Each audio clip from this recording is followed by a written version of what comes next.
ሰላም እንዴት ናችሁ? እስቲ ጋርደን ቱር ልስጣችሁ ብዬ ነው። ይሄ አዲስ ኤሪያ ፕሪፔር እያደረኩ ነው። ሳመር ስፕሪንግ ሲመጣ አበባ ልተክልበት ያሰብኩት ነው። እዚህ ጋር እንደዚህ በቅሎ የምታዩት በደንብ የባቄላ እጽዋት ነው። እነዚህ ላስቲር የነበሩ ነስተርሽም ናቸው። አልሞቱም በብርዱ በቅዝቃዜው ምክንያት። ይሄኛው የታይ ባዝል የሚባለው ነበረ። አሁን ግን እሱ እየሞተ መጥቷል። እዚህ ጋር ፐርፕል ብሮኮሊ ነው ያለው። it's going really well. and then ይሄኛው ደግሞ ባዝል ኢትዮጵያ በሶብላ ነው። ስቲል በጣም ትልቁ ነው እያደገ ነው ያለው። ብዙ ጊዜ በክረምት ይሞት ነበረ፣ ጭራሮ ነው የሚቀረው። አሁን ግን ፕላንቱ በጣም ስላደገ ስትሮንግ ስለሆነ ነው መሰለኝ እንደዛ አልሆነም። እንደገና ደግሞ እንደዚህ በጣም ትልቅ እንዲሆን ያደረገው በየጊዜው በጣም ስለምቆርጠው ነው። በጣም በቆረጣችሁት ቁጥር በጣም ትልቅ ሆኖ ያድጋል። እንደዚህ በጣም ብዙ ፍሬና አበባ አለው።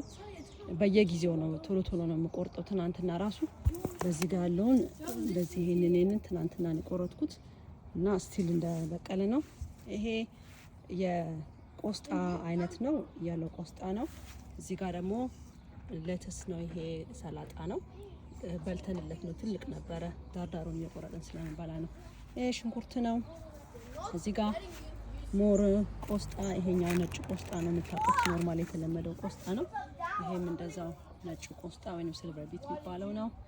እና ይሄ እጽዋት ደግሞ ፒዝ ነው ወይንም አተር ነው። ብዙ አበባ ይዟል።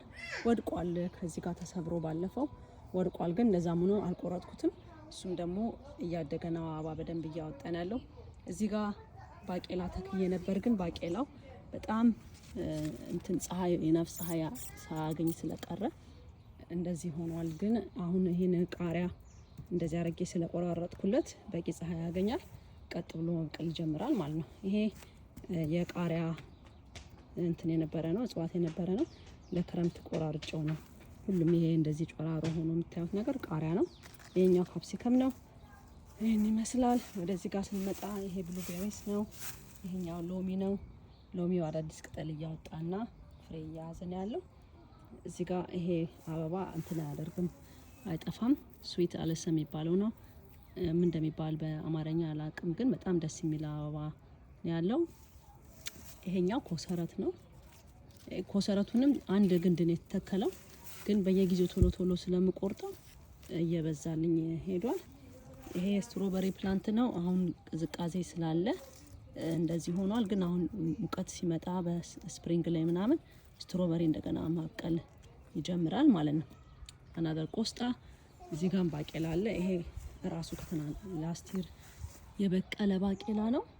አዎ በጣም ደስ ይላል ሽታው፣ እንደ ባቄላ አበባ ሽታው በጣም ደስ የሚል አበባ ነው። አይቼ አላቅም። አበባው መልኩ ቢያምርም ማለት ነው፣ ግን ሽታው በጣም ደስ ይላል። እዚህ ጋር ያለው ጎመን ነው። ይሄ እንዳለ የጎመን አይነት ነው ያለው which is የታስከን ካይል የሚባለው አይነት ነው። ሞር እንትን አለ በዚህ ውስጥ ቆስጣና ይሄኛው ደግሞ ቀይ ስር ነው ያለው። ሳጋ ካሮት አለ። ይሄኛው የፈረንጅ በሶ ብላ ነው፣ ደርቋል። የኛ በሶ ብላ እንደዚህ ነበር የሚሆነው፣ ጭራሮ ነበር የሚሆነው፣ ግን ዘንድሮ አልሆነም። ያው እንትን አለው፣ ፍሬ አለው፣ ብዙ ፍሬ አለው። ይሄ እንግዲህ ፍሬውን ለቅሜ አስቀምጬ ለሚቀጥለው አመት ይራባል፣ ራሱ ይበቅላል ማለት ነው። ወደዚህ ጋር ስንመጣ ነጭ ሽንኩርት ነው ያለው። ይሄ ነጭ ሽንኩርት ከተከልኩት ሜቢ 6 ዊክስ ምናምን አካባቢ ሆኗል። ነጭ ሽንኩርት አለ። ቆስጣ።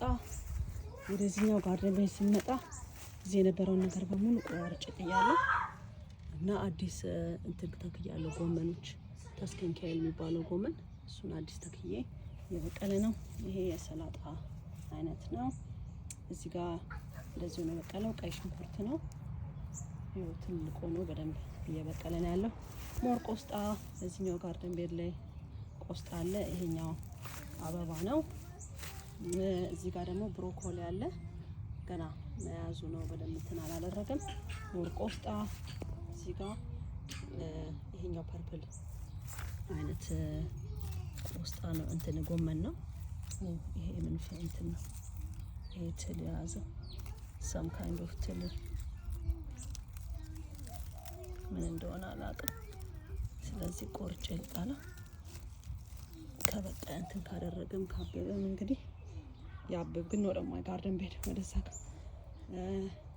ይሄኛው ታስከንካይል ነው። ያው እንደምታዩት ትሎቹ በደንብ አድርገው ሽምጥጥ አድርገው ነው የሚበሉት።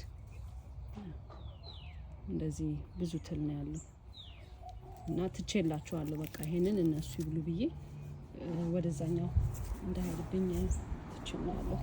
ይሄ የአበባ እንትን የነበረ ነው።